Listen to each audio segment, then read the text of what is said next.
सांग मैंने आज गोटे मु छोट गप कहबी सेटा आपण माने टिके मन दे सुनिबे। गोटे गाँ रे बहुत बड़ भोजी होउथिला आउ सेथिरे सब पिला माने गाँ रो चांदा पकेइकी भोजीटा करूथिले। गाँ लोक माने भी किछि किछि पैसा दउथिले।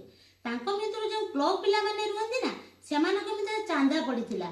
ता भितरु जणे पिला सबु बेले परिश्रम करथिला भोजी केमिति उठिबो भोजी केमिति हबो एमिति कि टेण मारिया पाखरु बांस पुतिया पाखरु रुसेई पर्यंत लोक माने खाइबा पीबा रहिबा सबु बंदोबस्त करूथिला।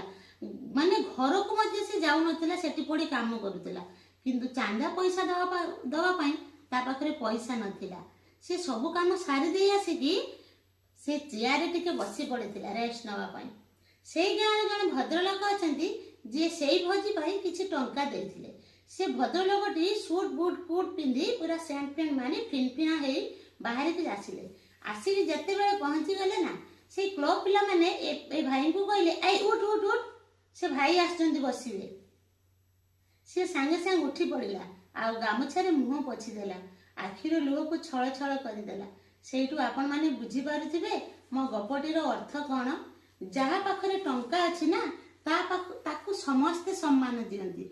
जा पाखरे टंका नाही ना से जेते काम करू जेते परिश्रम करू जेते भद्र लोक होइथाउ ए समाज रे ताहार मूल्य किछि भी न थाए।